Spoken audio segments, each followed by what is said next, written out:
Hello, I'm Sandra Viktorova. Thank you very much for joining us. Well, nearly 7 million people in more than 2,700 cities and towns lined streets and parks for the nationwide No Kings Day, making it one of the largest single-day demonstrations in U.S. history.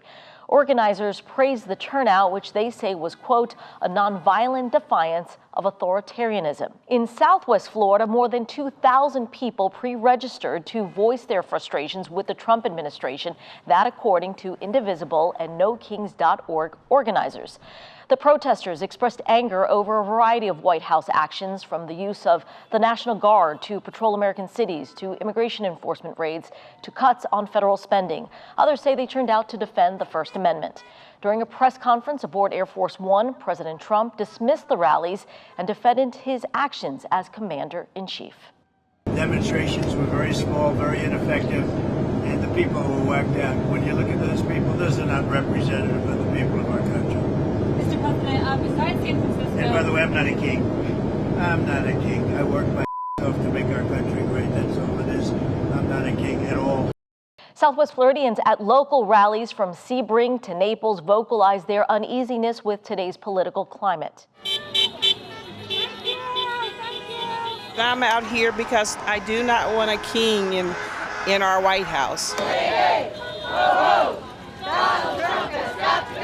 I'm here to show my dedication and a love for America. We need to stand up to Donald Trump and the House of Representatives and the Senators and every person that is against the United States. We need to watch out for our senior citizens, our children especially. We need America back to what it used to be. We came out from LaBelle. There's no protests going on in Hendry County. We wanted to come out and show our support for the No Kings movement. Really just to let people know that they're not alone. You know, even in a red state, there's a lot of us who don't approve of what's going on in the White House, in the government at large. You know, the weaponizing of the government, the fear, ICE raiding our communities, tearing us apart. I've been scared. I've been totally feeling like I'm alone. You know, there's a lot of, Republicans are my neighbors, but it's nice to hear that there's so many people that actually are still out here. It's all consuming to me at this point. It's so important to rescue us from this literal coup that we're in the middle of. And we've got to all stand up and stand together to squash all of the lies, all of the corruption, all of the greed, and all of that, and get our country back. This is what democracy looks like. I feel like we're in a position where if we don't speak up, things are just going to get worse. My dad fought in World War II against the kind of things we're seeing happening in this country, and I don't want to relive history. I've never been to a demonstration, even during my college years with the Vietnam thing. But I've written to my congressmen and senators, and I just don't know that Congress is getting us anywhere. And I feel that the country needs to see that all of us don't go along with what's going on with the current administration. The country's clearly on the wrong track in so many ways. Trump does not have his eye on the things that are most important. The things that are happening with Trump and our government is unfair. It's totally unfair.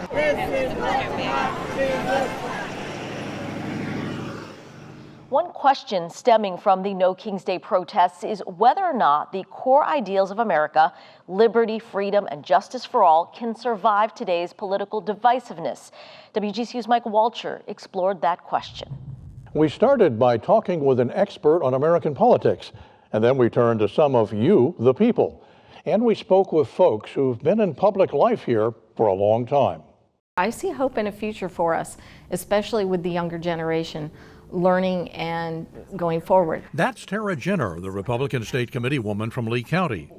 Dave Ehrenberg is a lifelong Democrat, a former state legislator and state attorney, now with his own law firm in Palm Beach County. I'm worried, but I'm not as pessimistic as most other people because the courts have pushed back and they continue to do so. Even some Trump-appointed judges have done so. Linda Penniman says she's independent, no party affiliation. She's on the Naples City Council. We're watching democracy go right out the window, in my opinion. But with speeches, you usually have to come up with your own method of measuring it.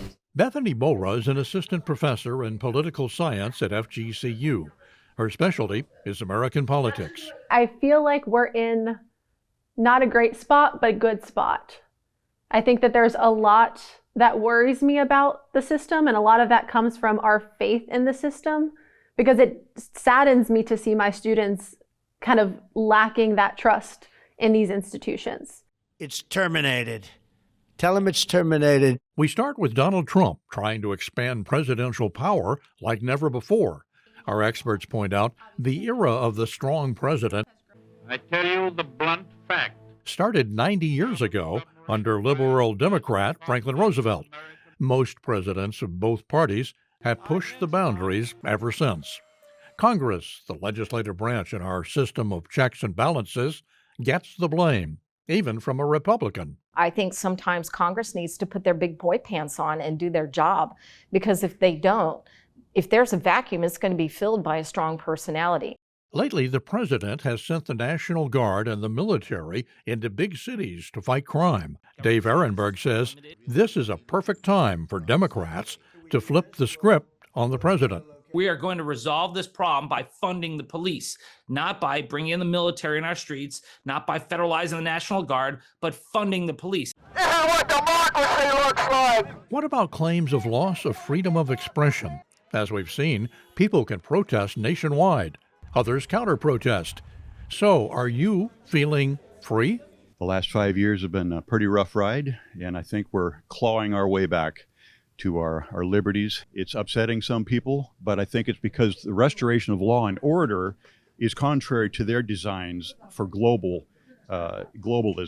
which really has to remove America to happen. I think that fascism is existing within federal government and state government, and we can't do anything except fight back in the way that democracy wants us to fight back, which is with protest. Some people believe polarization, our massive political divide, may be the root cause of our concerns, but also the hardest to resolve. Yes, the nation was split in the Civil War as Americans killed each other by the hundreds of thousands. The 1960s brought political assassinations, riots in big cities as black people demanded civil rights, and protests against the Vietnam War filled the streets. The nation survived those traumas. But as January 6, 2021 shows, violence can fill our current wide divide. Is there any way to bring people back together? Hopefully at some point in time we're going to say, this hasn't been fun. I don't know why we continue along this path. It hasn't been fun. I've lost a relationship with my sister. There are other friends that, I can't talk politics with. I mean, this is a big price to pay for having a two-party system that is bifurcated as badly as they are. Dave Ehrenberg says his party can stop what he calls a move to undemocratic principles. And that's where the Democratic Party is going to have to decide whether it wants to make noise or win elections. And I think that you can't do anything unless you win elections. You can't save our democracy unless you start winning elections. So I don't want to put too much pressure on my party, but the future of our country depends on us to get it right. Other thoughts about the future? We're going to have a great country. Again, it's all a matter of knowing what your rights are and what the government limitations are. If you don't know what those two things are, you will give up your rights inadvertently, and the government invariably will take it. When it comes to democracy, it's all a facade, really. And it's really just something to keep everyone complacent at the end of the day. And who is keeping people that way? Really the 1%, the people who control our governments worldwide. We have the longest standing constitution in world history. So something has worked. Whether it will continue to, I think it will. But obviously things can change. Next year, our nation celebrates a milestone birthday, 250 years of the American model of government. And some of the people we spoke to tend to agree we also could be nearing a crossroads, and the path we choose could determine how we govern ourselves and how we define freedom for many years to come. For WGCU News, I'm Mike Walcher. Thanks for watching. We've got more great content for you, from news to the arts to the environment. So be sure to like and subscribe to WGCU's YouTube channel and follow us on our social media platforms for the stories that matter to you.